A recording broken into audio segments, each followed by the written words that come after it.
Hello witches, and welcome back to Sinfully Unique. If you follow me on Instagram, you saw in my story that I recently received this pink box. What does it say on the side of your card? It says the US mail. Oh my god. You better have my pink box. Do you want my pink box? Where you at? You got my pink box. Okay, I see it. And what could be in it? Well, of course you know it is the Jeffree Star Bloodlust collection.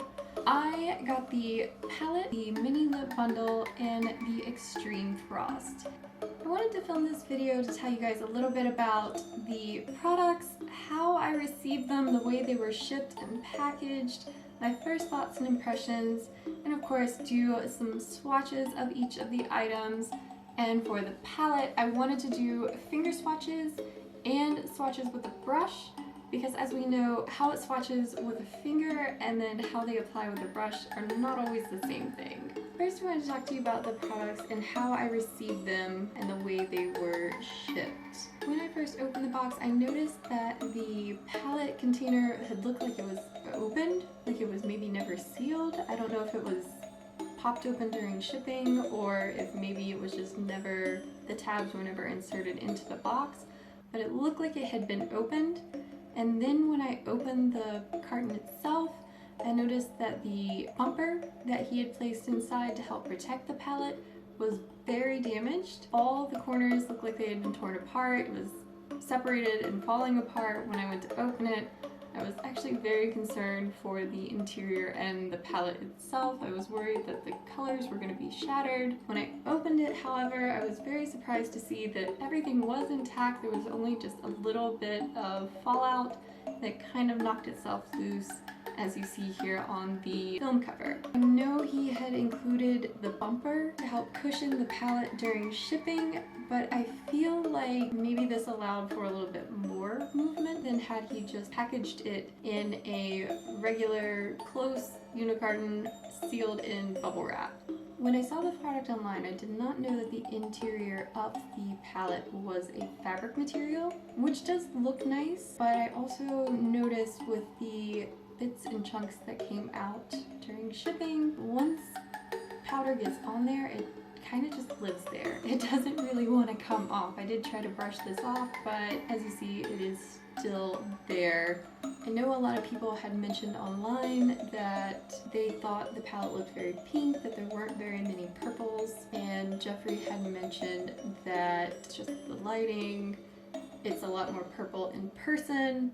I wanted to show what the palette looked like in different lighting so you could see how the colors looked in different lighting situations. I've got the palette outdoors in the direct sun, indoors under the beauty lights, indoors under natural lighting, and indoors with a flash. Overall, everything did arrive, nothing was broken, so all in all, doing great. Let's go ahead and get into the swatches, shall we? By the way, if you like this look, go ahead and hit subscribe and ring that bell so you get notified when I post new videos, because this look will actually be in another video a little bit later on. First, the swatches. As you see here, obviously when I use the palette to make this look, there is a bit of fallout that happens in the pan. Fallout on the face isn't so bad. There is one color that does have a bit of fallout, and I'll tell you that one when we get to it. But overall, for what you see on the pan there, it really isn't that bad on the face, so just know that much. We're going to start out with the first row, and we're going to start with Your Majesty and Take the Crown. First up, we have Your Majesty. This is the swatch with the finger, and this is the swatch with the brush. And we have Take the Crown. Here is the swatch with the finger, and here is the swatch with the brush. Next up, we have Deviant, the finger swatch and the brush. We have Beauty Sleep with the finger swatch and the brush. We have Wet Jewel with which is very sheer, extremely sheer. With the finger swatch and the brush, this I feel is one of those you're just going to have to wear it over color in order to see it at all. And then last on this row we have Royal Pain, the finger swatch, and with the brush. And actually I know how usually it's more pigmented with the finger swatch, but honestly I think it looks way better with the brush. So those are the first two rows. They are very light and actually a little bit difficult to see on camera, but those are our first two rows, finger swatched and with brushes. Moving on to the third row, we have Dungeon, swatched with the finger and with the brush. We have Scandal Water, finger and brush. We have Sworn Enemy with the finger and the brush.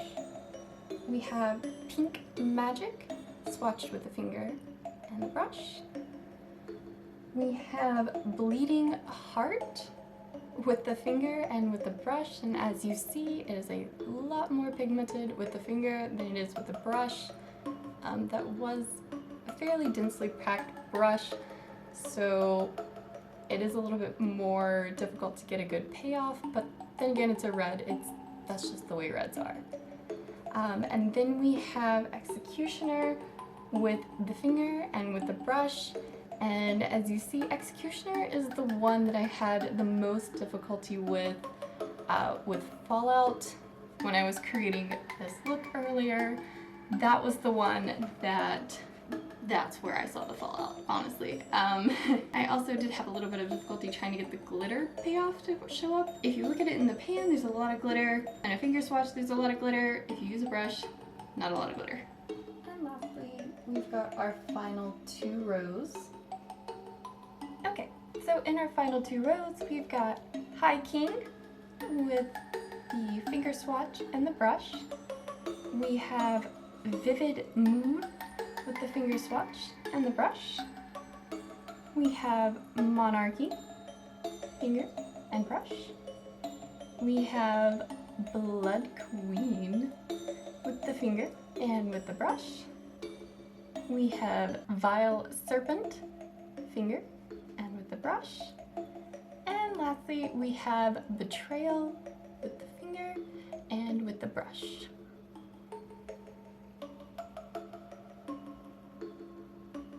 So I will say overall, I'm not hating this palette, but can I say it's my favorite of Jeffree Star's?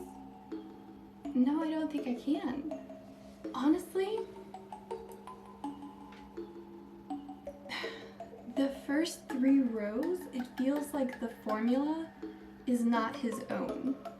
Anybody who knows Jeffree Star eyeshadows knows he has a very creamy, highly pigmented formula. And that's highly pigmented with a brush. But I feel like these first three rows are they're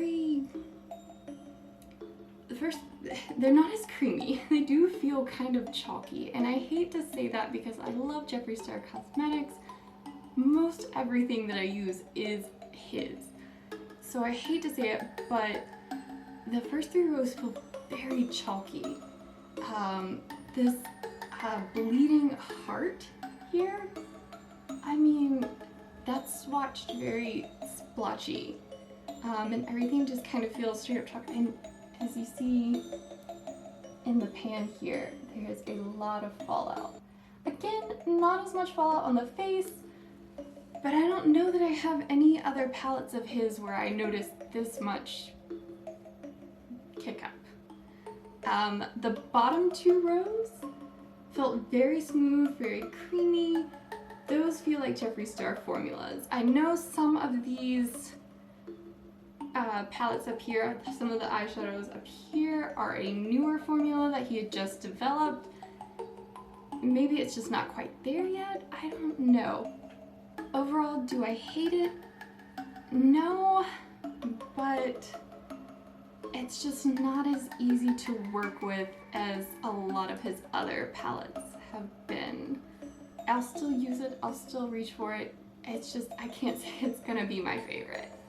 It still creates beautiful looks. I mean, what's going on here. It just takes a little extra work to get it there.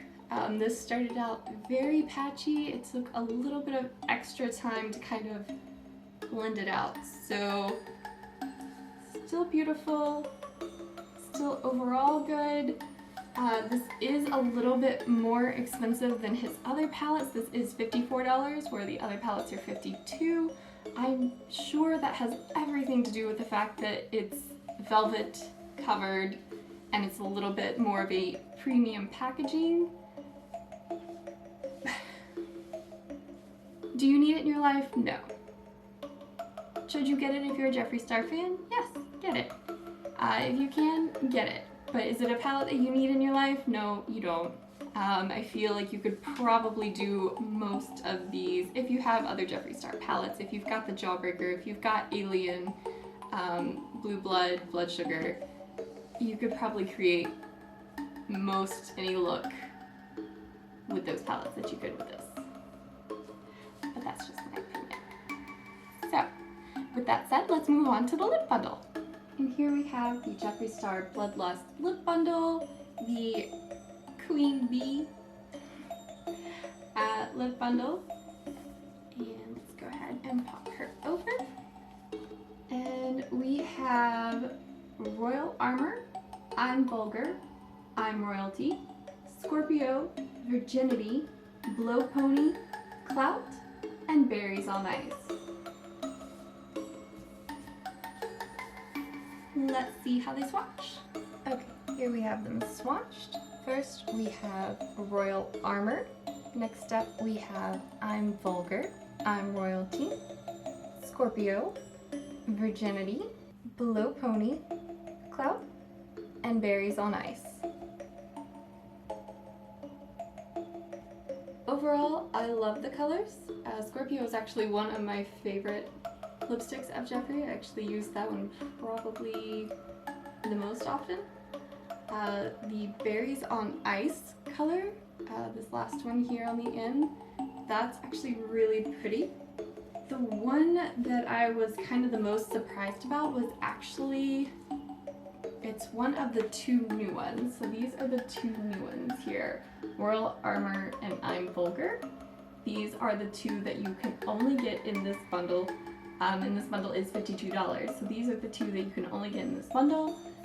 I did try out the Royal Armor earlier, and I felt more like it was a gloss more so than an actual like velour lip, because it just doesn't feel like, I mean, as you see in the, well, actually it shows up a little bit better on camera than it does in person. In person it just kind of feels very sheared down, more like a gloss more so than like the I'm Royalty here, like how that's highly pigmented, it's very opaque. This just seems a little more translucent, which some people might like if you like the gloss. I actually didn't get the gloss in this collection because I'm not as big of a fan of lip gloss as I am the velour lips, but still very pretty.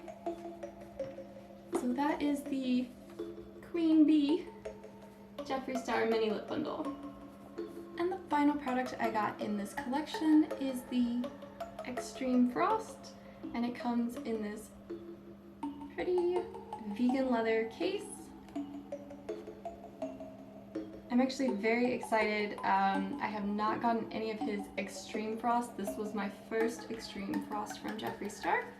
We have the Extreme Frost, and this is Choking on Ice.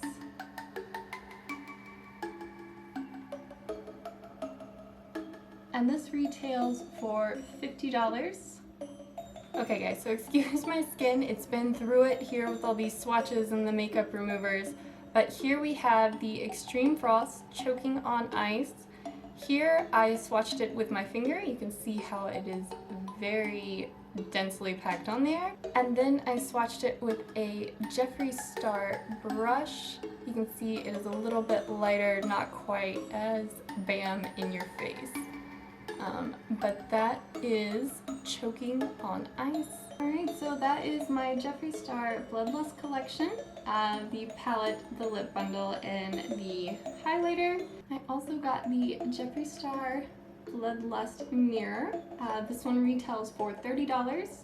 And I got the Jeffree Star purple straws, which retail for $20. So that is it for my Jeffree Star collection.